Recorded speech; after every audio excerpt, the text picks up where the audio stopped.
Welcome to the Undisputed podcast. I'm your host, Joy Taylor. On today's show, is Big Ben angling for a coaching change in Pittsburgh? Plus, what to make of Tom Brady heaping praise on the Jacksonville Jaguars. And is it disrespectful for the Eagles to be home underdogs against the Vikings? Skip, Shannon, let's get to it. Despite Ben Roethlisberger's 469 yards and 5 touchdowns, the Steelers were upset by the Jags on Sunday. In that game, Pittsburgh was stopped on 2 short fourth downs. One was a run outside by Le'Veon Bell, and the other was a Ben incompletion to Juju Smith-Schuster. Yesterday, Ben was asked why he did not run a quarterback sneak on either of those plays, and he said he doesn't have the freedom to check to a sneak.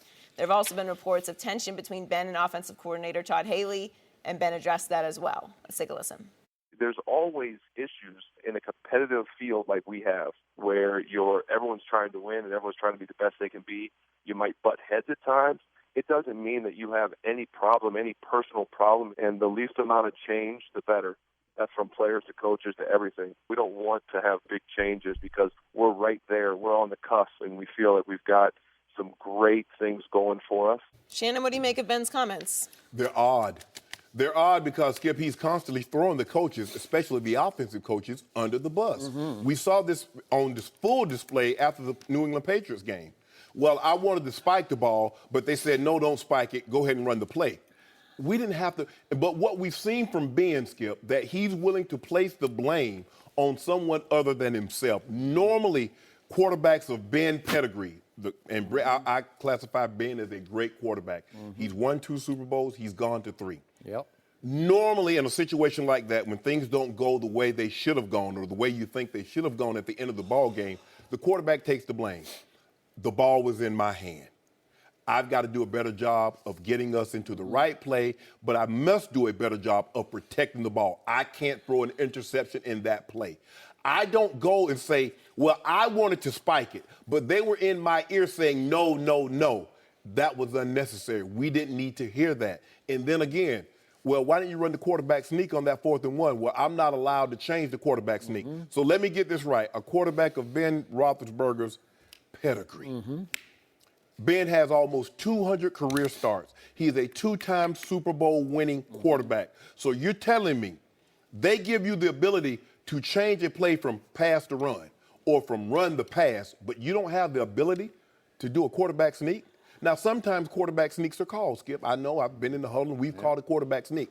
But sometime on 3rd and short or 4th and short, the quarterback sees something, he'll tap the center on the butt, and they just go. Here we go. But Ben doesn't have that luxury. A guy of Ben Roethlisberger, 2-time Super Bowl winning quarterback with 200 starts, he doesn't have the ability. So now, again, Skip, what did he do? He threw the. Why wouldn't they let Ben have that ability to change the play and run the quarterback sneak? Guy's 6'4", 250. Why couldn't he do that? So, again, now his offensive coaches are thrown under the bus. I agree with him. Offensively is not their problem, Skip.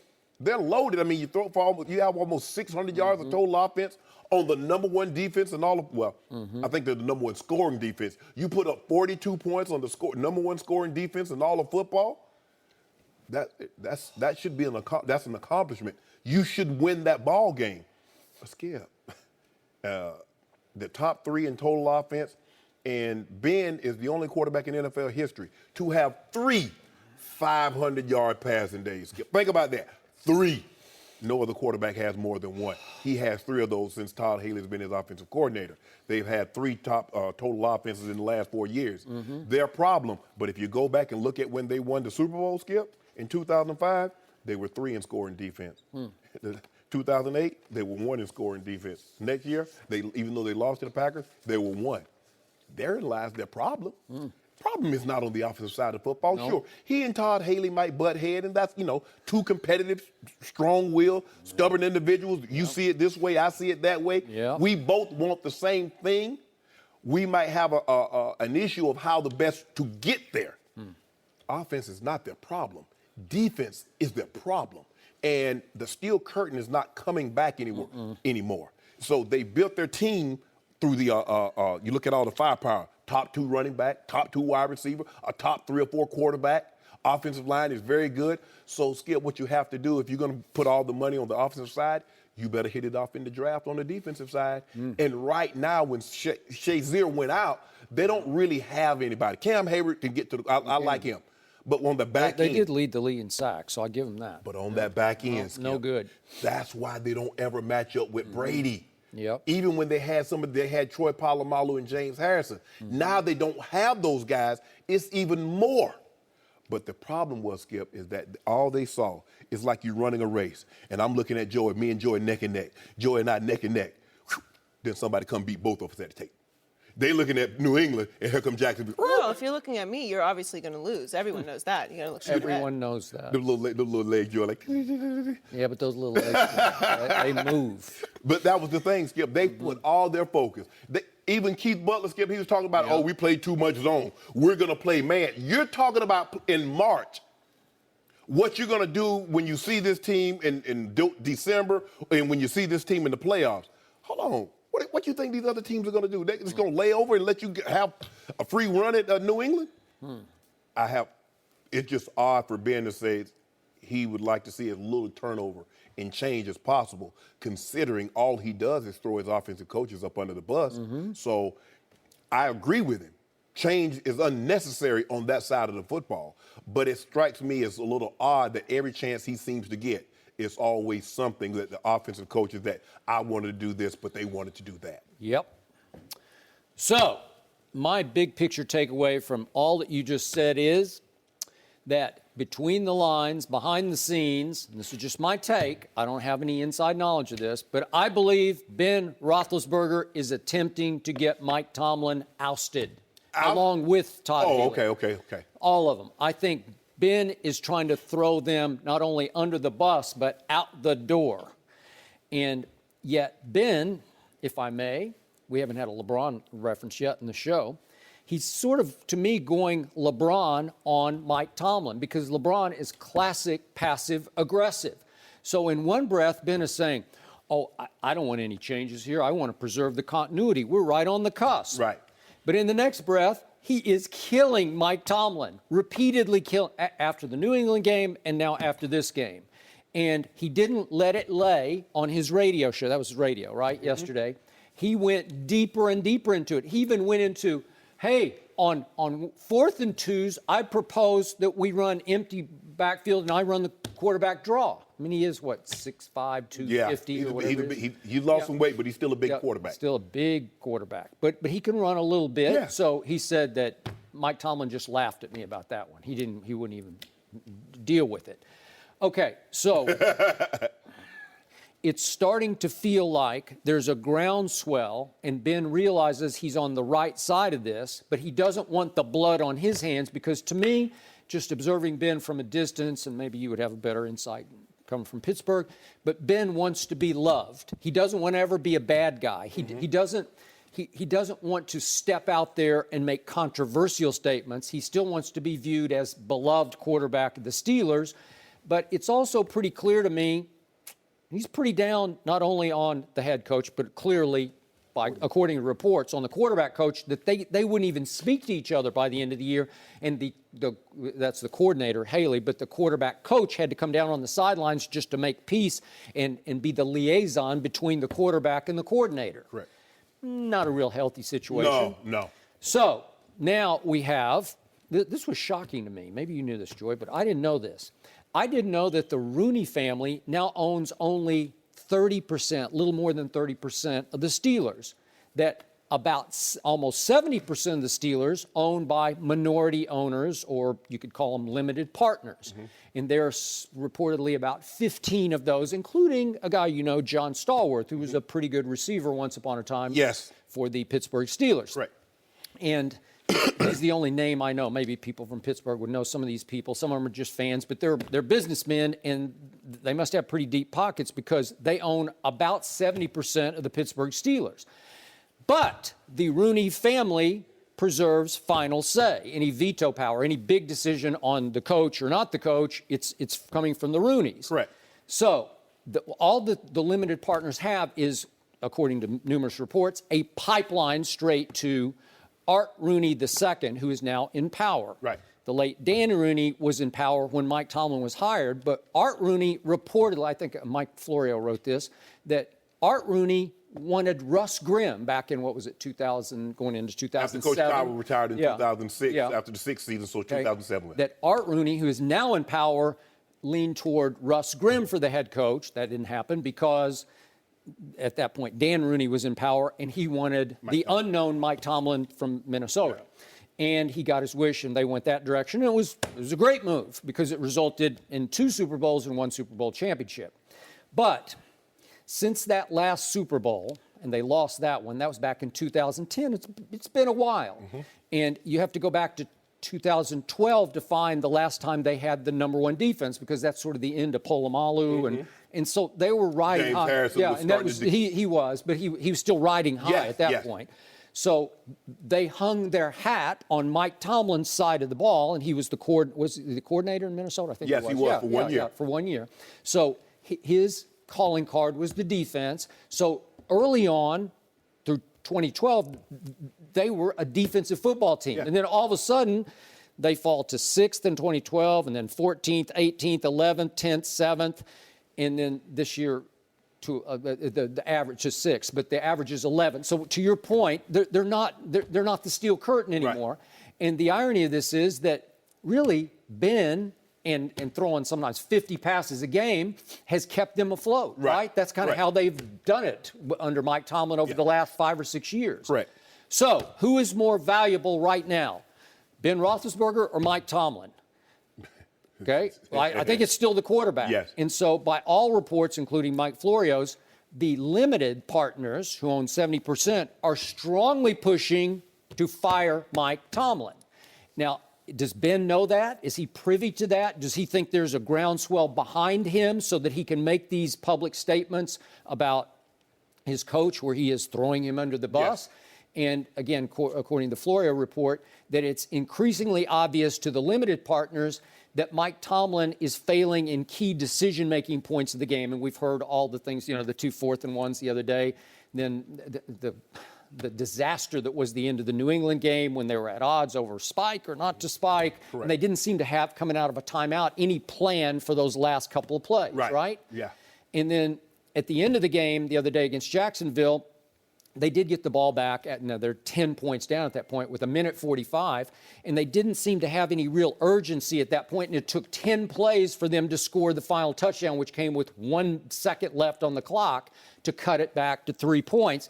And according to these reports, the limited partners are up in arms like, what are you doing? You got to go for the throat quickly. You got to go score immediately. Right. You can't have a 10-play drive with 1:45 left. And then, of course, they did onside with 2:18 left, which most people took issue with, including us. So now we're back to, is Mike Tomlin going to survive this? Well, it's still up to Art Rooney II. He'd be, the buck's going to stop on his desk. But this doesn't strike me. If you look at the history of the Steelers since 1969, they have yet to fire a coach. No.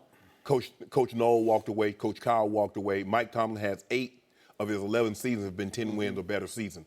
He has gone to 2 Super Bowls. At some point in time, now the last time we've had a coach to win as many games as Coach Tomlin did and get fired, we got to go way, way back to Marty Schottenheimer with 14-2 with the San Diego Chargers. Yep. But he and the general managers, A.J. Smith, were butting heads, Skip. That was the last time. Normally, coaches that win like this, they walk away from the game. Coach Dungy, Bill Parcells in 1990 after that Super Bowl. We don't normally see coaches have this kind of success for an extended period of time get fired. Now, I agree with what you said. Ben wants to be loved because he knows what it's like to be disliked in Pittsburgh.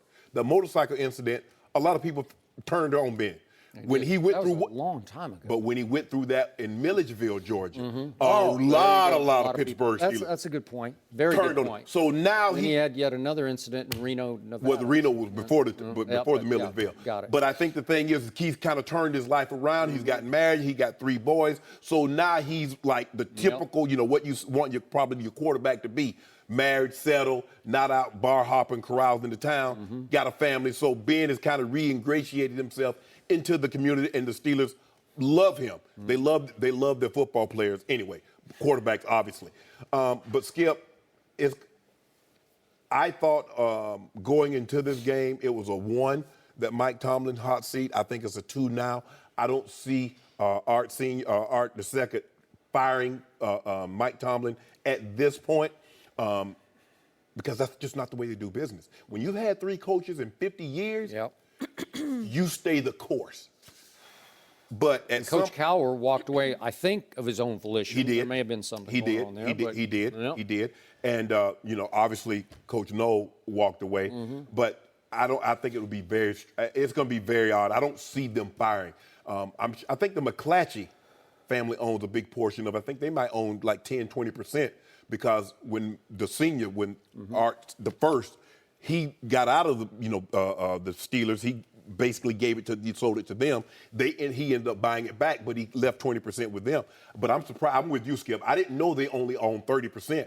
30%. Because just barely enough to qualify as the majority in the NFL. Well, they were grandfathered in because it was split up between the family, and it was owned like 20, and the McClatchy owned 20 and 10 other way. But they were forced to reorganize because they had the casino and the track. Right. And so the gaming. Mr. Dan Rooney and Art II, they ended up buying a couple of the brothers, big chunks of the brothers. So here's where I am torn. And I've admitted this many times on the air, live here on Undisputed and other shows. I just like the heck out of Mike Tomlin. I do. And I've lost some objectivity because it's hard for me to reach all the way to he must go. Right. But I don't like the signs, and I don't like the lack of discipline where he doesn't have control of the team. I didn't love the Facebook Live. No. We blamed that on Antonio, and I thought maybe you were to the point of cut bait with Antonio Brown at that point. Yeah. But they re-signed him, and they basically sent a message to the locker room, it's okay. You can pretty much do whatever you want to if he's going to get away with that one, and he's gotten away with several other things. So is there a lack of discipline? Has he sort of, quote-unquote, lost the team? I think the team still likes him, but does the team respond to his voice after these 11 years? It's a long time. It is. And then I'm trying to be objective about this. If you look at his playoff record, it's 8-7. But he had 2 Super Bowl runs, which helps your playoff record. If you take away the 2 Super Bowl runs, and again, they happened and they're on there, but if you take them away, he's 3-6 in the postseason. And there have been lots of disappointments. I mean, they did, with a really good football team, they went and lost to Tim Tebow at Denver. Yes. And Ryan Clark couldn't play in that game, but still, that was the last year, the number 1 defense. So the number 1 defense lost to Tim Tebow at Denver. And there have been a lot of playoff disasters and collapses where you could pick it to pieces about what was he thinking here? What were they doing here? But then I go back and forth because I look at the overall regular season record, and he's 116-60. Well, it's hard to say, fire him. Yeah.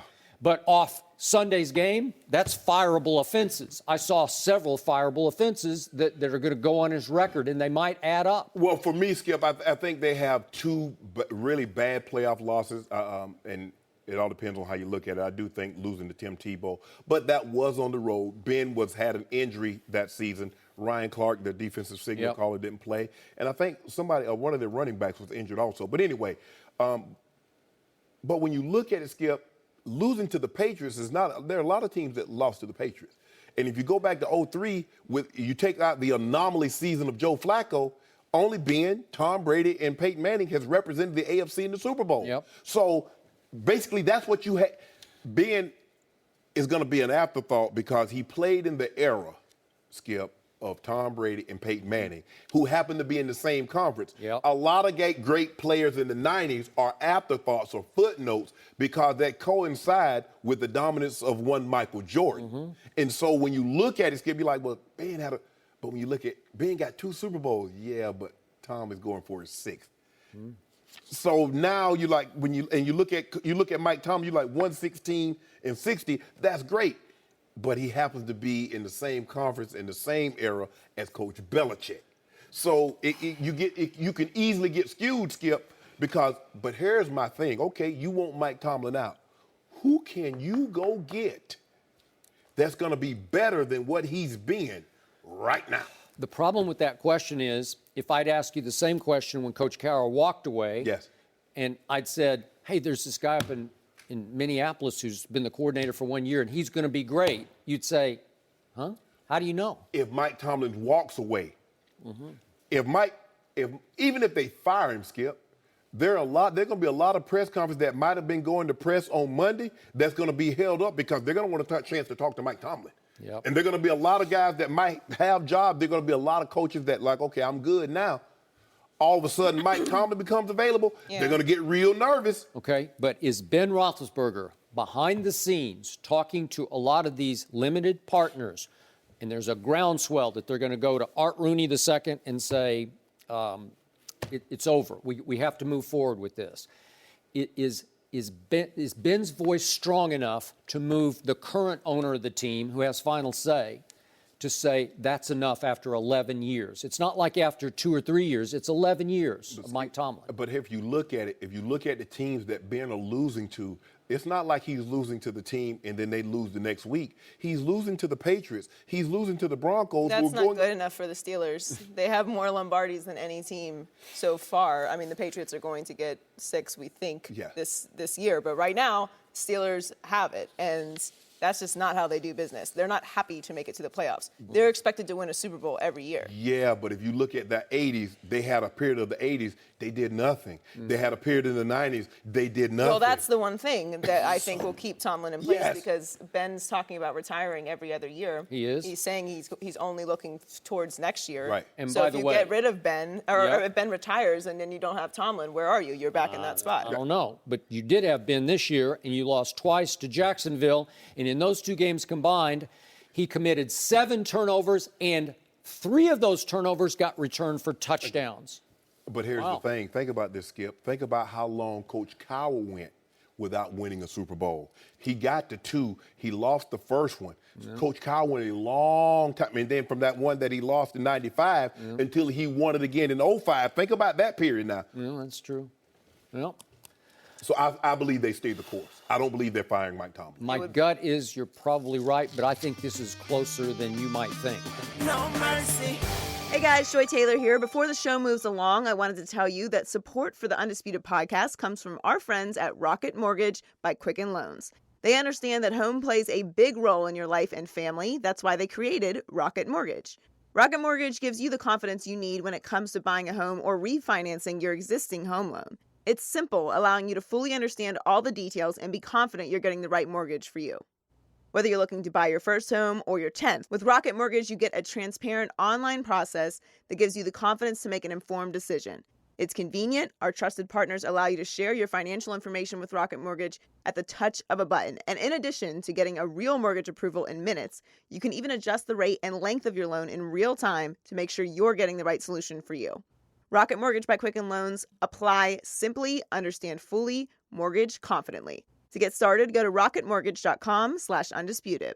Equal housing lender, licensed in all 50 states, NMLSconsumeraccess.org, number 3030. No mercy. Pro Football Talk is reporting some of the Steelers' limited partners want Mike Tomlin to be fired. Tomlin faced criticism after Sunday's loss to the Jaguars when Pittsburgh was stopped on 2 short 4th-down plays. Then with over 2 minutes left in the 4th quarter, down by 7, Tomlin chose to go for an onside kick, which failed. The Steelers have only won 3 playoff games in the last 7 seasons. We're joined by Rob Parker. Welcome, Rob. What's happening? And happy birthday, Joy. You look radiant. Thank you. Skip, I thought you was a school teacher. I taught yesterday. The kids skip school, not the teacher. How you up here with us? I mean, what class is at 7:47 a.m.? He has 1 class a week. Right. I taught yesterday. It's 10 to 1. And I taught yesterday. He got online. That's online college. It ain't no online. It's in the strip. I bet USC ain't online. It's in the strip mall. Stop. Rob, should Tomlin be on the hot seat? Absolutely should be on the hot seat. With that coaching performance that he put on Sunday, which just was a bad job. It just was. And not only the stuff just on the field, when you got the 4th and 1s, which were questionable, onside kick, questionable, but the preparation leading into the game. Were they ready, Shannon, when they came out there? They weren't ready. They were down 21-0. Well, they talked about being ready. And the other stuff was the pregame hype where they're talking about the Patriots. Like, it was up and down the locker room and him. Didn't he do a TV interview where he said it was going to come down to the Patriots and the Steelers? That shouldn't happen. Now, I can understand why some people are, after a while, 11 years is a long time, and I know he had success. He won a Super Bowl, went to 2. Yep. But after a while, people start to say, is this enough? The flip side of this is, if you base it on how they do coaches in the NFL, then he shouldn't be going anywhere. Right. Dan Quinn ain't going nowhere in Atlanta, right? Choked in the Super Bowl, lost last week to the Eagles, and then I could go on and on. Marvin Lewis is still employed. Hugh Jackson is still employed. Vance Joseph is still employed. I could just go on and on and on about guys who are still employed. So do I think they should look at Tomlin and think about it seriously and wonder or not if there's a disconnect also with Ben Roethlisberger, which I think there is? There is. And so you need to look at it and say, can this team still win? And maybe we need a new voice. Look at it. But do I think he's going anywhere? No, I don't. The man won 13 games this season. The last time a coach won 13 games and got fired was Marty Schottenheimer. Went 14-2. Was that the year they lost to the Jets? That was the year they lost to the Patriots. Patriots, oh, that in the divisional game, and Patriots was dancing, and LaDainian Tomlinson lost his mind after the game. He's won 10 wins each of the last 4 seasons. And I get it. In Pittsburgh, it's about Lombardies. They make that abundantly clear. Mike Tomlin understands what he signed up for when he took on the head coaching job of this organization. But 116-60. I mean, who are you going to get to replace him? Now, granted, they have to do a better job of identifying defensive talent in the draft and bringing it in and making sure they're ready to play, because that's the problem, Skip. You score 42 points and get almost 600 yards. You're supposed to win. Not only are you supposed to win, you're supposed to dominate. Because if you score 42 points and get almost 600 yards, more times than not, you're winning. Because we saw the last time somebody got that many yards was Kansas City opening day against New England. Yep. And they dominated 42-28, 40, something like that. Yep. And they had 538. Ben and them had more yards than that. They scored more points, the same amount of points. But they lose. So clearly on that side of the football, Mike Tomlin cut his teeth in this league as a defensive coordinator. They need to be better on that side of the football. But for me, this is ridiculous that we even have this conversation that Mike Tomlin should be on the hot seat after. Now, granted, hey, I didn't like the way the team, they did too much talking for my taste.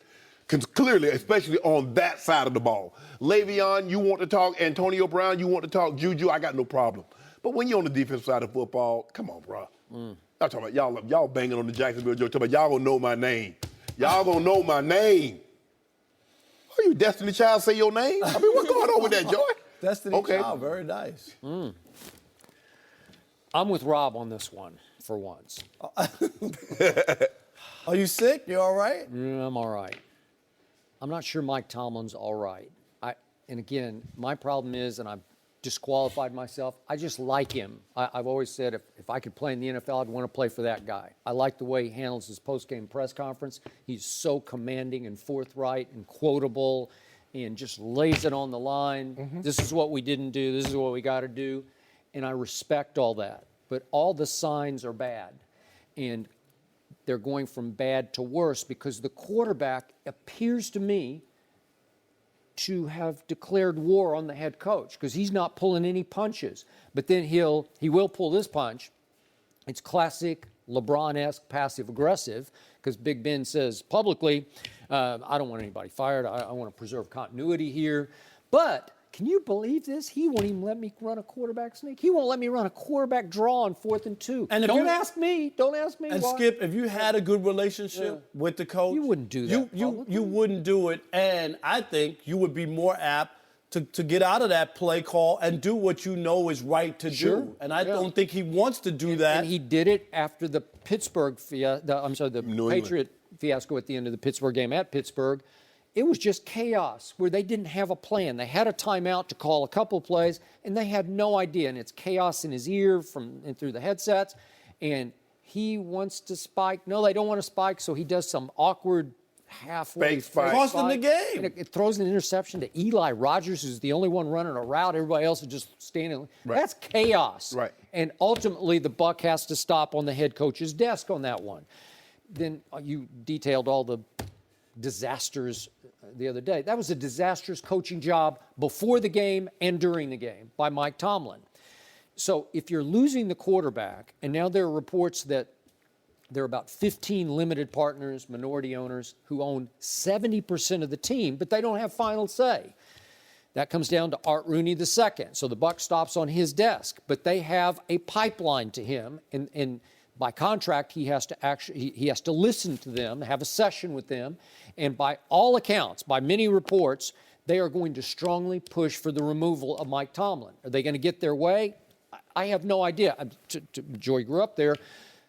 History would tell you that your conclusion is correct. They're just not going to do it because they don't do this. They don't do it. They've only had 2 coaches in the last, 3 coaches in the last, 50 years? Is that what it is? But sometimes you can't leap to the conclusion of, okay, who's better than Mike Tomlin? Well, sometimes you just sort of burn out. You wear out your welcome, and as you said many times, sometimes the words start to ring hollow in the locker room. They just do, and it looks like you've let some of the players, starting with Antonio, run amok, and at some point you just have to change the scenery. You just have to let somebody come in with a fresh voice and start over.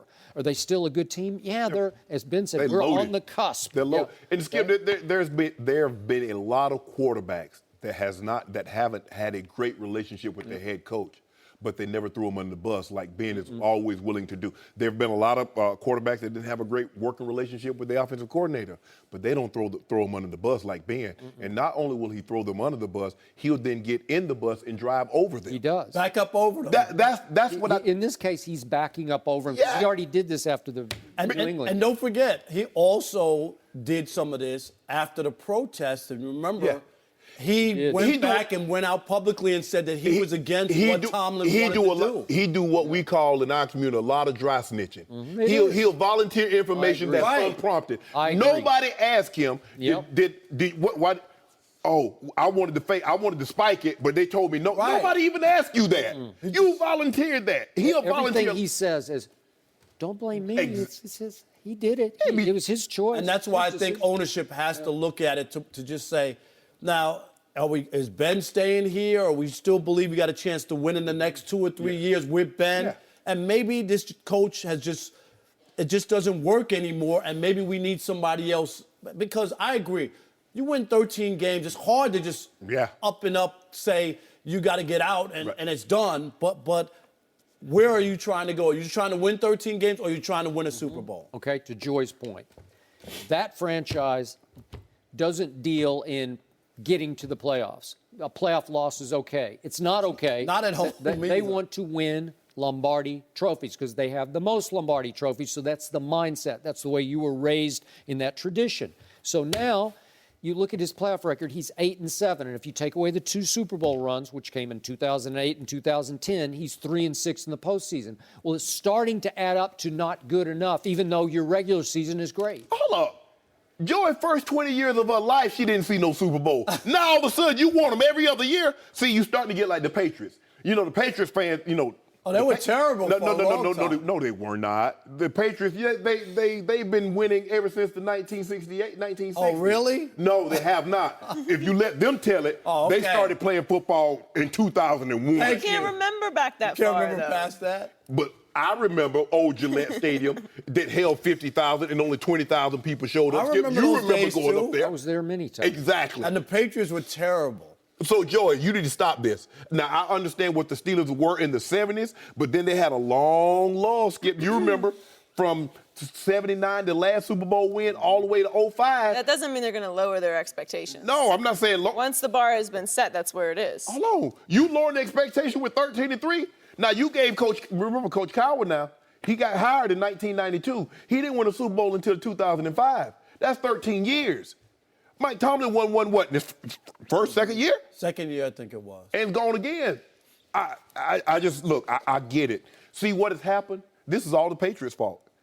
Because they have such success, they win every year, win Super Bowls, and this is what everybody thinks they should do. But the Steelers are consistent in the way that the Patriots have been consistent with Kraft, Brady, Belichick every single year. The Steelers are the same model. What did we just say? They had 3 coaches in 50 years. Yeah. That's really the Steelers model, is to be consistent in that. I'm not saying that they expect to win a Super Bowl every year, but everybody looks at the Patriots because they've been to 7 straight AFC titles. They can have a possibility of going to 8 Super Bowls in 17 years. And so everybody thinks that's easy. That's an anomaly. Skip, you covered this game. You've never, ever, even the 49ers of the 80s weren't this consistent.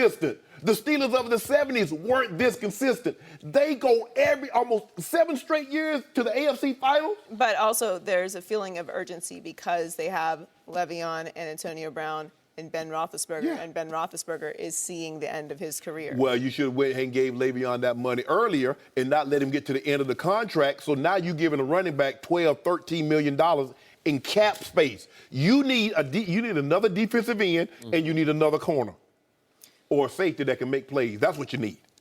I'm sorry, Joy. What? You might go another 20 years. You'll be all right. Rob, thanks for joining us. No mercy. The Patriots are 9-point favorites in Sunday's AFC Championship game against the Jaguars, but that did not stop Jalen Ramsey from predicting earlier that the Jags would not only beat the Patriots, but they would win the Super Bowl. Tom Brady responded to that yesterday. Let's take a listen. I think what I've learned over a long time is it's how you play and it's not what you say. And I think everyone has different ways of handling things. Coaches do, players do. We do what works for us. Those are other players that work for them. The game's going to be decided by who plays the best, not who hypes the best or speaks the best. He's a really good player. I've watched a ton of film on him. He's got a lot of strengths. He's obviously very confident. That's reflected in how he plays. So, I'm more concerned about how he plays as opposed to what he says. This is the biggest challenge we've faced all year. We've had a good offense. They've had the best defense. And, that's always a challenge when you go up against those guys. And when you watch them play over the course of the whole season, you could see why.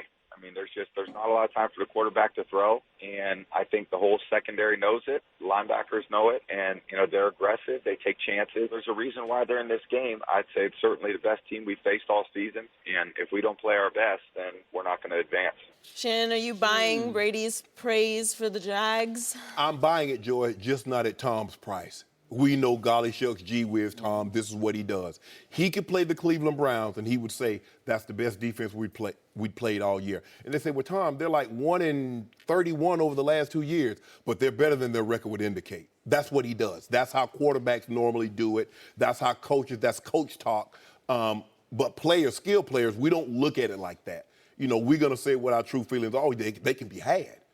Now, I watched San Francisco hang 44 on them. So if Jimmy G, my backup, can get him, I already know I'm licking my chops. Jacksonville know what Tom Brady's doing. Oh, that's the best team. They're loaded from front to back. They got 2 really good corners. They can rush the quarterback. Their linebackers are really fast. He's selling them good. They ain't buying Tom. They already know. Skip Bayless, Skip Bayless be hyping stuff up. Yeah, get off of them good old cold takes. They ain't no hot takes. Them old good old cold takes. Tom Brady is the ultimate. Politically, he'd be the perfect CEO of any corporation. He's going to be Pollyanna. He ain't going to give you lily white. It'll be right down the right here, Joey. Speed limit says 55. He's doing 54. You know what I'm saying? He going to 10-2 steering. He's going to make sure he's going to look both ways before he enters the street. All that. That's how Tom, Joey. He ain't going to say nothing, but I know what he's thinking. Because Skip Bayless going to talk about against the Legion of Boom in the fourth quarter, he played the best football. I already know you. I know you. Can I write that No, down? don't worry about it. I didn't write that down. You don't got to. So everything. So you only can speak about what you wrote down? I have no plan to talk about the Legion of Boom, but since you brought that up, 13 of 15? No. Wow. How you didn't write it down? How you know what he's from? And guess what? When the fourth quarter comes in games of this magnitude, he's driving 105 miles an hour. You know it, and I know it. Yeah, he was on the Autobahn then. Yeah, right. But look, we know what Tom's doing. He's going to give them their credit. He doesn't want them to have any extra motivation. And my thing is, at this point in juncture, you're so close. You're going to be very motivated because you're one step away from reaching your ultimate goal, which is getting to the Super Bowl. This game is also the toughest because when you lose it, you realize just how close you were to reaching your ultimate destination. And then you have to start all the way back over again next year, and you start the arduous climb again. So I'm buying Tom Brady. I'm just not buying him at this price, Joey. If we can get a negotiated price, maybe I'll be in. But right now, I'm buying it, but we need to talk about the price that he's trying to set. So I'm buying this at whatever price he sets on the internet. I'll buy it. See, I'll order it. Because you got all them books and the pajamas and everything. I don't have any. Yeah, you do. I just got one pair. Yeah, whoa. Recovery. That's a recovery top. What you recovering from? After I beat you down like this every day? Under Armour. You probably got them on right now. You don't train the way I train, so I got to recover at night, see. So I need some help. And I'm not saying it works. Excuse me, Joey. I'm sorry. Back to what Tom Brady we heard him say on his radio gig yesterday in Boston, WEEI. This was not to me, usually I'd agree with every word you just said, but this didn't come across to me as the usual, typical, predictable, aw shucks, gee whiz platitudes from what you know to be an assassin in sheep's clothing, because that's what he is, in sheep's clothing. This came across like he was in one of those honest, I'm just going to lay it on the table moods for Jalen Ramsey. And he's right out of the box, he said, I think what I have learned, and he's 40 years of age and he has 5 Super Bowl rings. He said, what I have learned for a long time, it's how you play, not what you say. So in the end, no matter what we talk about, all the trash we talk and predict, was that too much? Is Jalen Ramsey over the top with his virtual guarantee to his fans back in Jacksonville Stadium? Brady is saying, baloney. Let's look at how we play this game. And the 2 key lines that I picked up on were, number 1, Ray Lewis would love this if he were sitting here right now. Tom said publicly, I have watched a ton of film on him, on Jalen Ramsey. He has a lot of strengths, which it's obvious. He's becoming the best corner in football. He's an all-pro. He's obviously very confident. That is reflected in how he plays. Is it ever? Yeah. But I am more concerned about how he plays opposed to what he says. Okay? Bingo. That pretty much sums it up. So now we're back to a little detail we haven't discussed. Guess what happened back in training camp? You could call it another Jedi mind trick on the part of Bill Belichick. Against whom did these Patriots practice 3 times in Foxborough? Jags. The Jacksonville Jaguars. Did Belichick see this coming? You don't think that helped Tom Brady, along with watching a ton of film?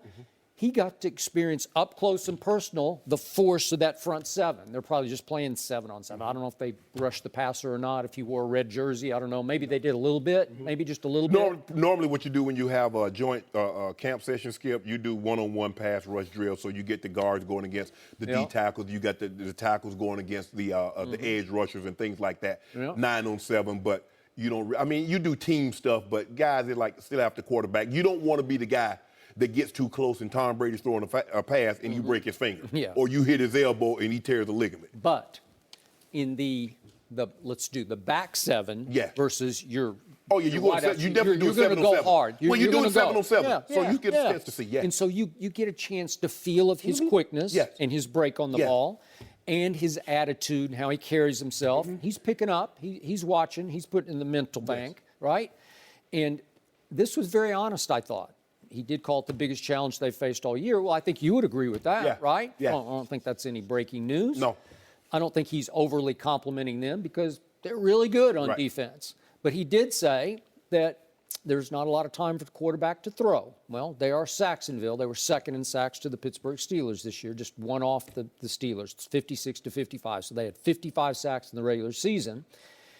And he said that he thinks that the whole secondary knows that the quarterback's not going to have a lot of time, and the linebackers know it. And so here's the key line. They take chances. Double moves. He's trying to tell y'all double moves coming. Okay, all right. Well, if the 4 don't get home soon enough, if you give him an extra second or maybe even 2 seconds more, and they take chances, stuff can happen, right?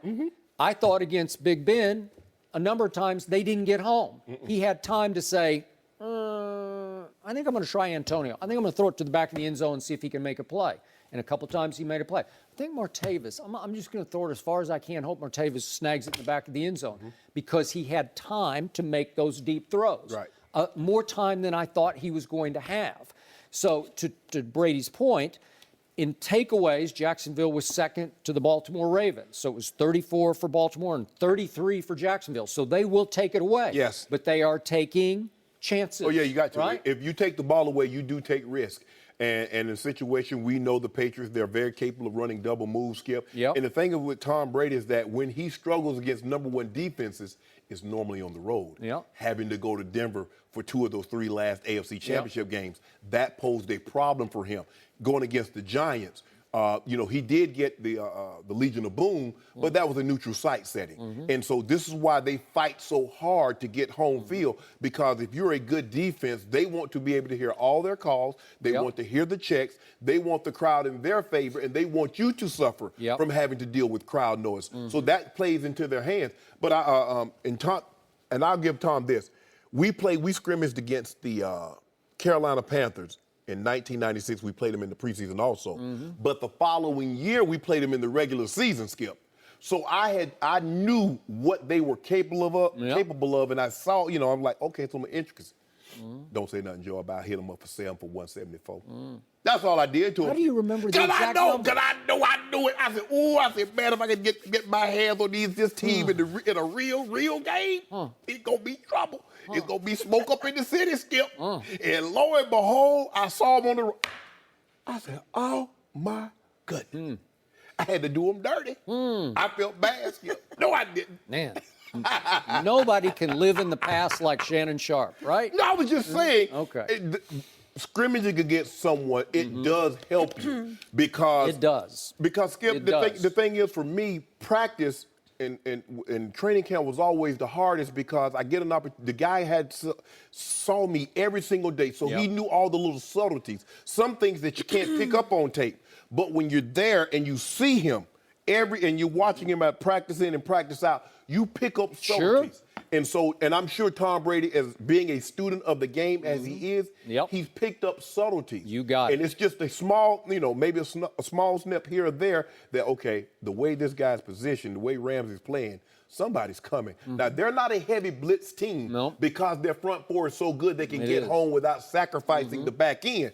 But when they do come, they seemingly always get home. I would agree. And by the way, the Jacksonville, New England, they went ahead and played a preseason game, but it was the first one, so Tom didn't play in the game. So it was only in those 3 practices. But I'm sure there were lengthy sessions where you got a pretty good eyeful of what he can do over in the corner and what he can do on You get team drills. You get 7-on-7 also.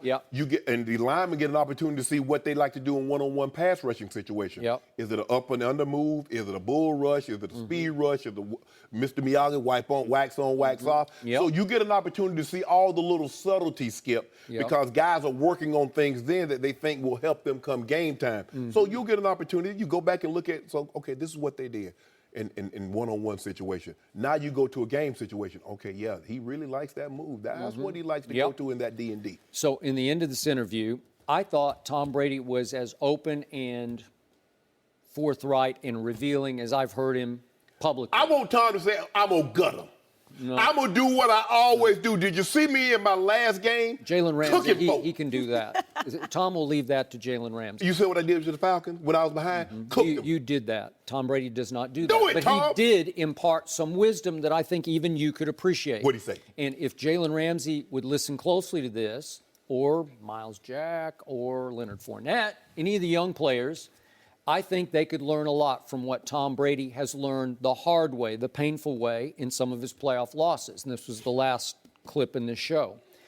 He said, you think about some of these real close games that we have been in, and they have been 1 or 2 play games. It's going to come down to 1 or 2. Yes. Like, when we come in on Monday morning, we're always talking about that play or maybe those couple of plays that turn the tide in the game. And he's saying, the reason you have to give maximum prep and then maximum focus and energy into every single play is because you don't want to walk away from an AFC Championship game and say, to quote him, damn, it was just that one play. Maybe your mind wandered. Maybe you weren't locked in. Maybe you were thinking about what you're going to do after the game. I don't know. You know how it happens. Yes, it does. There are a lot of plays in the game. You're on offense, you're going to run, 75 plays? The average is about 65 plays a game. All right. So, if you have one little glitch, if you let your mind wander for one split second, this is it, man. You're going to have to live with it forever. Absolutely. And Tom has probably been there where he's walked away from maybe the first Super Bowl loss to Eli and thinks, that one, I missed Randy on the one play. What was I thinking? I wasn't laser focused, to use his term. And that's the thing, Skip, because when you get in playoff games, no play is unimportant because you never know if that play would have been the play that made the difference in the ball game. You look at right before the half, Neal in Atlanta and Philly. Neal's going to catch a ball that's going to hit him right in the chest. He jumps, the ball hits his knee, caroms, Torrey Smith catches it. They go kick a field goal. So now instead of Atlanta getting points. It's big. Yep. That could have possibly been a 7 or 10-point swing. So what was he thinking? I don't know. So you want to make sure you leave no stone unturned because you're so, Skip, you're right there. You know what's at the end of this game. Yep. Well, to quote Ray Lewis, the great Ray Lewis from last week on Undisputed, somewhere right now, Tom Brady's sitting there going, click, click, click, click, click, right? And Jalen Ramsey better be doing the same. And you know what I was doing? I was going, okay, let me see. When we win this is what I'm going to say. Yeah, that's what you were doing. Need who needs tickets? Don't. Because you got this. Y'all better freeze. Y'all better freeze. I actually would be more nervous if Brady came out and said that he was going to cook them. Oh, no, I wouldn't cook them. Then I would be worried. No, like, but Tom's hold falling on. Apart. Didn't he say he's doing this documentary? You'd be nervous for Tom, right? Is that what you mean? Yeah, I for would Tom. Too. Yes. It's so unlike him. Joy, but he said he's going to show us that he's going to open up. It's a docuseries. You know, with him in the pajamas, he throwing the leaves in the backyard, Joy. I mean, you know, he got a suit jacket on. I He have some of those pajamas. He dressed like me. Kids getting ready to go to bed. He dressed like me. Where you going? At 10 o'clock at night. Remember, a 40-year-old man is not going to engage in public trash talk with a 23-year-old Why quarterback. not? Well, he's just not. I would've. 40 years old versus 23. I'm about to be 50. And I'm mad, Skip. I've hired me a new doctor. I'm getting President Trump's doctor. Are you really? Yeah. Because I got lower blood pressure. My resting heart rate is 48 beats a minute. I thought you were like an orange. What is it? You're like an I'm orange. peeled. Yeah. Under 9% body fat, Skip. And Harry Yields, they talking about he in excellent health. Now, you just said he's 1 pound away from being obese, but he's in excellent health. I need to get me a new doctor. Get my pen, Skip, baby. What's happening. No mercy. Now let's talk about that NFC Championship game. The Vikings are a 3-point favorite in Philadelphia. It's the second straight game. The Eagles are a home underdog, and their fans are not appreciating that. Shannon, should Minnesota be favored? No, I don't think so. Normally the home team. So basically, you're saying that Minnesota is 6 points favored better than Philly because the home team normally gets 3.5 points for being the home team. So for the Minnesota to be 3-point favorites, you're saying, and you're also saying, we have no confidence whatsoever in Nick Foles. We like Case Keenum better than we like Nick Foles. And if I'm the Eagles, and both teams had success doing this, what happened is that because Minnesota jumped out to the early lead, even though they did a fairly good job of the Saints of neutralizing their run games, they didn't really force Case Keenum to have to beat them. Atlanta, instead of jumping out to a 14-point lead, although the Eagles didn't run the ball super effectively, they didn't have to get away from it totally, Skip, because they were only 3 points, 1 point behind. So in order to impose your will to see who's the better of the backups, because that's what Nick Foles was a starter, but they've been backups. Funny, Skip, both of these guys were on the Rams last year, but that's not here nor there. But you have to take the run away and put these guys in situations where they're down, say, 7 to 10 points. Because if they're only down 3 points, they're only down a couple of points, Skip, they're going to stick with the runs. You need to force one of these guys to beat you. But I am shocked that the Minnesota Vikings, now the weather is going to be unseasonably warm, 50 as a high, so probably by kickoff it's going to be somewhere maybe mid-40s, low 40s, which is, considering what it's been in Northeast, that's pretty good. But I'm surprised, Skip. I mean, I know Minnesota's playing really well, but to be a 3-point favorite over a team that's been basically the number one team in the NFC, basically from start to finish, I'm really surprised that Minnesota's favored by 3. Considering it's not like Case Keenum is like a five-year starter, a proven veteran quarterback. He's been a backup the majority of his career, and they're saying we believe this backup case. That's what Vegas is saying. We believe this backup is better than that backup. They have no confidence in Nick Foles. I am so with you on this. I think Vegas has this upside down. I think the Eagles should be at least a 3-point favorite at home. And to your point about Nick Foles, seriously, he's getting less respect than Blake Bortles. Yes. That's how they're treating him. Yes. He's not a punchline. He's not being referred to as trash. He's just viewed as an irrelevant liability in Philadelphia, right? Like he doesn't even count. He doesn't even exist. And because he doesn't exist, they're a 3.5-point underdog at home when they had the 4th best defense in points allowed. It's pretty good. Yeah. They were first in the National Football League against the run. Yeah. So I'm going to say good luck, Minnesota, with Yeah. Latavius and maybe a little Jerick McKinnon. Correct. Again, they averaged 3.9 a rush, did Minnesota during the year, which ranked 23rd. So they don't run it great. I think they're going to run it none against these guys in this stadium. Yes. This is a hard place to win a game in. And they're going to be fired. Oof. And this team, Philadelphia, had the 3rd best rushing offense. So they can run the heck out of it with your ex-Dolphin and that ex-Patriot, right? Yep. It's a pretty lethal And they throw 1-2. Clement in there. Yeah, and you know what? As a 3rd down back, he's pretty good. Very. So real quick, let's look at Nick Foles' career so far. He has started 41 National Football League games. That's quite a bit, right? And in those games, he's thrown 61 touchdowns to only 29 interceptions. Well, if I told you that about anybody else, you'd be saying, hey, that's who doesn't want this guy, right? And he's played now in 2 playoff games, and in those 2 games, he's thrown 2 touchdown passes, but 0 interceptions in either of the 2 games. Yeah. Maybe the one against Atlanta should have been picked, but it wasn't. So in the 2 playoff games, Nick Foles has gone 46 out of 63. That's a high percentage for 441 yards. So he's shown you under pressure. He got off to a little shaky start against the Falcons, but then once he locked in, he was pretty smooth, man. Yeah. So look at his pedigree. Look at where he came from. He went to Drew Brees High School in Austin, Texas, Austin Westlake, which is known as a passing high school. So he followed Drew Brees there, and he was a hot national recruit. And he was going back and forth between Arizona and Arizona State. Then he went to Michigan State. Then he transferred back to Arizona and finished there. And his last year, he threw for 4,000-plus yards. So he was a big-time thrower in a draft that featured Luck and RG3 and your guy down in Miami, Tannehill, and Kirk Cousins was in there. Osweiler was in there. Who are we forgetting? Brandon Weeden was in there.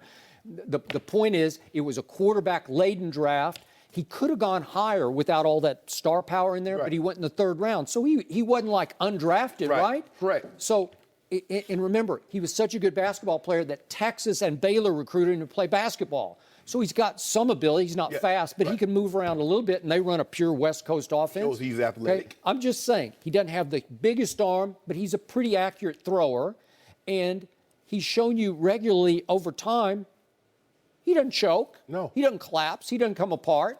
And yet his team is a 3.5-point underdog at home just because of him? And that's just craziness. And you mentioned it, Skip. He got off to the shaky start. But last week against Atlanta, he was 23 of 30 for 246. Okay. 7 incompletions after the start that he got off. But what they were able to do, because Atlanta didn't run ahead, Skip, 50% of his completions were to the backs and tight ends. Okay. I can assure you that's what they're going to try to do. They're going to try to minimize. Both teams will try and minimize. But here's the thing that Philly, when you stop the run, you know what you dictate what the team does. They're also number 1 in quarterback hits. So when they stop your run and they get you in known passing situations, they go get your quarterback. Now, Fletcher Cox and Jernigan and Graham and Chris Long, Jim Schwartz, they put them in that Cowboy front, that wide 9. They don't even, they like, hey, don't worry about the run. Go get the quarterback. Because they can't beat us running the football. They beat you. I mean, running game, you control the clock. You keep the other team's offense off the field, whoop-de-whoop. Points come out the passing game. Go knock the heck out of their quarterback. Let's see if they got it. Okay, Vegas, you like Case Keenum? Well, what we're going to try to do, we're going to try to knock him out of the game and see if you still like the backup. Yeah. Because that's what I know Sam Bradford. Now, we know what Sam Bradford will do. He going to fold like a banquet chair at the end of the night when pressure comes. Always they know has. firsthand in Philadelphia what Sam Bradford's going to do. So if I'm Philadelphia Eagles, if I'm Jim Schwartz, I'm dialing it up. I'm coming to get him. Yeah. So you've talked regularly about Case Keenum. He's just a backup quarterback. So he started 38 games, which is a lot in the NFL. But just remember, just on pedigrees, he's a Texas kid, too, from Abilene. Yeah. But he went undrafted out of University of Houston. Yeah. So everybody thought he was too little, and he was a product of a run-and-gun spread offense, right? Yep. So you would think that if you step away from this and look at the perspective of it, you would think Nick Foles has a better pedigree. He's actually been a little better under playoff pressure, although that was Keenum's first game. But. And Nick Foles did once in a season have 27 touchdowns with 2 interceptions. Yeah. He did take a team to the playoffs. Yeah. So so they make And like you said, Skip, they make it seem like the dude Blake like we talk about Blake. Now, Blake does have a team in the playoffs, but you look at Nick Foles' body of work, he's had some nice notches on his belt. 27 touchdowns with 2 interceptions. That's something to be commended. Taking a team to the playoffs is something to be commended. Vegas is making it seem like he's accomplished nothing. Nothing. So, just to declare myself, I'm going to root for Minnesota to win this game behind Magic Man Case Keenum because, again, the Cowboys. No, I hope, it's not an Eagles thing, I hope that Tom Brady can get by the Jacksonville Jaguars that you're leaning toward picking, obviously. So if he gets by the Jaguars, I want Brady to have the degree of difficulty of having to go against statistically the number 1 defense in their Thunderdome in the Super Bowl, right? Yeah. Which has never happened, obviously, to have a home Super Bowl team. Yeah. So that would look better on Brady's legacy because if Nick Foles gets there, then everybody's going to say, Brady's against Nick Foles? But That's he's against Case Keenum. Huh? I know, but against the number 1 defense up in that crazy place. I mean, the thing, because here's the thing, though, Skip. Why Eli gets so much credit, they don't look at the defense that Coach Belichick brought in that game. They look at who he beat on the opposing side. So that's the thing they're looking at. Hold on. In his first Super Bowl, he beat Kurt Warner, who was a 2-time Super Bowl. He was a league MVP, who was a Super Bowl MVP, who's the first quarterback to throw for over 400 yards in a Super Bowl game. So that's what you look at. You look at, well, who did he beat in that game? Drew Brees. Who did he beat in his Super Bowl win? He beat Peyton Manning. I know, but in that case, then Brady can't win. It's like 6 to 1, half dozen the other. There's nothing Nick Foles' case, Brady, right? because but you can make the case he beat the number 1 defense in its house, right? Skip, he can't win in this situation because either the quarterback, he was going to be favored. They're a touchdown favorite regardless of who they play. Right, because they're both technically backups. Exactly. How quickly things changed for the Eagles, huh? Number 1 team in the NFC to now being the lovable underdog. But Skip, if they go to and win the Super Bowl, that team is in your conference, in your division. There you go. And they did it without a walking tour. And wait a Bringing second. up the Cowboys. Wait a second. You just said the magic line. walking tour. They did it without Carson Wentz, which would completely undercut his value to the team. Skip. It already has. Skip. The man Nick went. Foles, Skip. Carson Wentz. It looks the same to me. The man was 11-2. Huh? The man was 11-2. Huh? Well, this man keeps winning game. Well, it'll be an interesting sight either way because Eagles fans have completely embraced it. They actually sold out an Amazon shop of the dog masks, and they're letting them go into Lincoln Financial with them on as long as they take them off during security. So Walk it to him is watch it to him right now. Don't do that, Watch Skip. it. Yeah. Old Dak, all he do is spin a commercial. no mercy. Our next guest was a 4-time Pro Bowler with the Cowboys in the 80s. He then won a Super Bowl on the Giants with Bill Belichick and Bill Parcells, and he's a finalist this year for the Pro Football Hall of Fame. Everson Walls, welcome to Undisputed. Thank you. Good to Pleasure have to you. have Thank you so much, man. Shannon Sharp. Yes. I had the pleasure of getting to know this gentleman when he was an undrafted rookie for the Dallas Cowboys out of Grambling State University.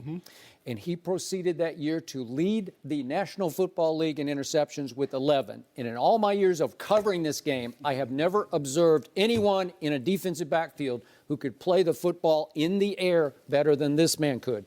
Not the biggest, although he's pretty big. You're pretty long, actually. Not the fastest guy, but on mental quickness, beating ball to receiver, right? This guy could do it with the best of them.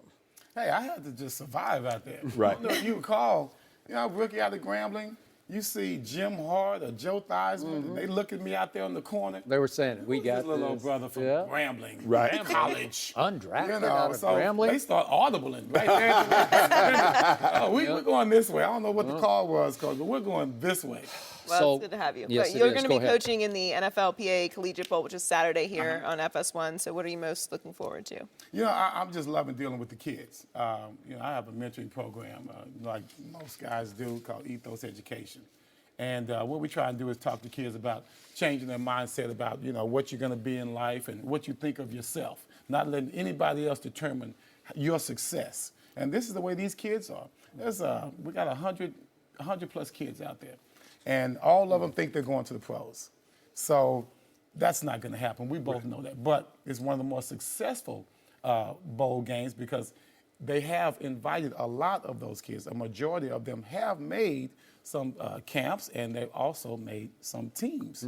So my thing is, for those that don't make it, we want to make sure that whatever you do, no matter how good you think you are in football, you can be just like that in anything else that you do. Just you have to dedicate yourself towards it. And that's to me, I'm using that aspect. I know some of those kids are great kids. I know some of them are great athletes. But, I want them to just be great people. And when they leave that camp, I want them to be better than when they got there. That's the goal.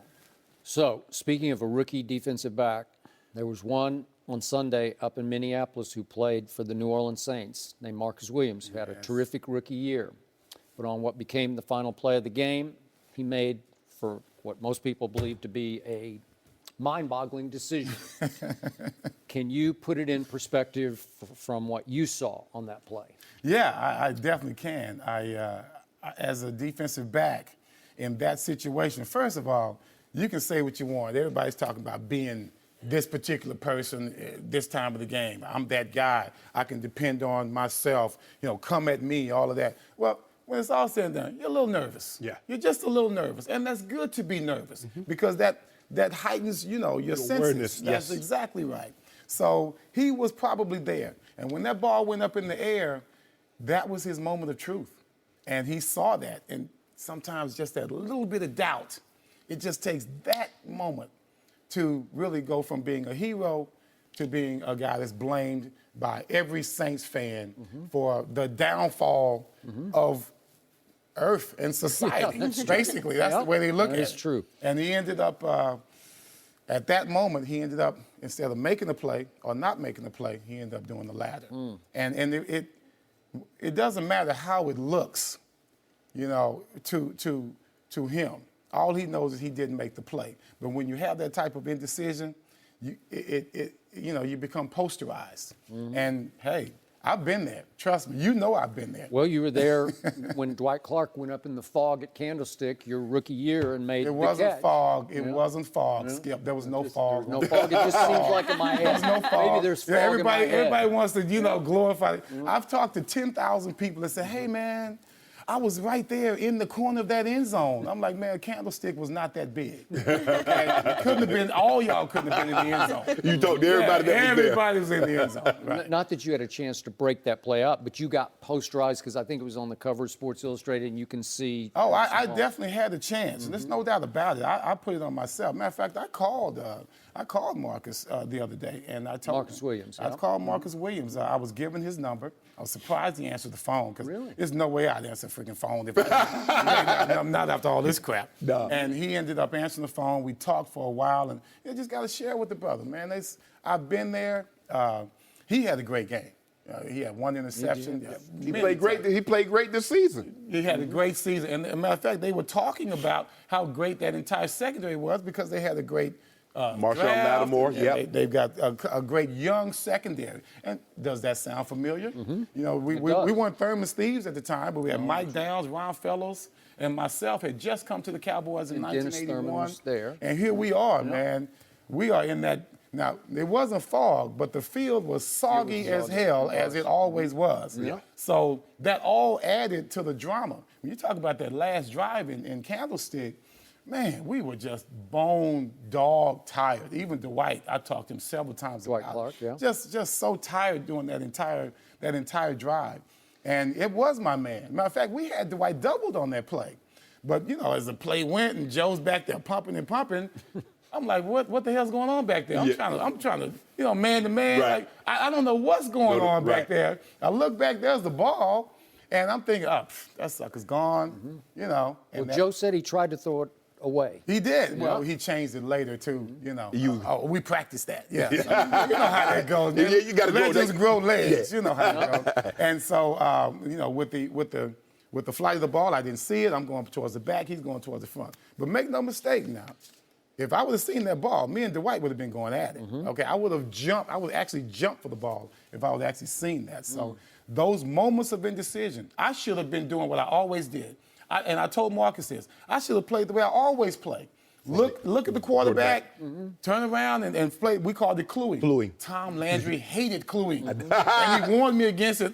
I led the league. He warned me every time I got an interception. Watch your cluing. So I'm like, okay, this time I'm going to do it this way. You play it straight up. I should have just done me. That's what I told Marcus. From now on, do you. And he can offset this crap. And he reacted how to you on the phone? Oh, he was just very articulate. He was just, very so sorry what about was it. his view of the play? What was he thinking? Well, it was exactly the same thing. He had that moment of indecision. He didn't want to get the PI. And sometimes you have to just take the lesser of the evils. You take that PI. Don't. He was aggressive the entire game.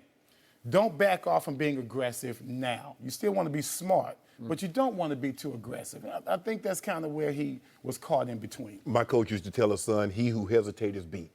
That moment of hesitation. Skip, when Everson walked out here, it's what we do, black college athletes do. We always greet each other. What's up, HBCU?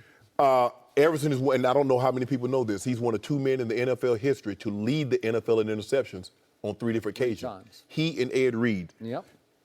Coming from Grambling, and I know a lot of historically black college players, especially the cornerback position, all you play is man. Yes. There is no zone coverage. There's no cover 2. Nope. There's no this cover nickel 4. defenses. No, none of that. Nope. You play straight man. That's it. Do you think that helped you? Because when you came in, that's all you had ever played. So you knew how to play man coverage. As far as I was concerned, yes. I thought it did. I couldn't wait to lock down. There were times, I remember the first practice we had, we hadn't even made it to training camp.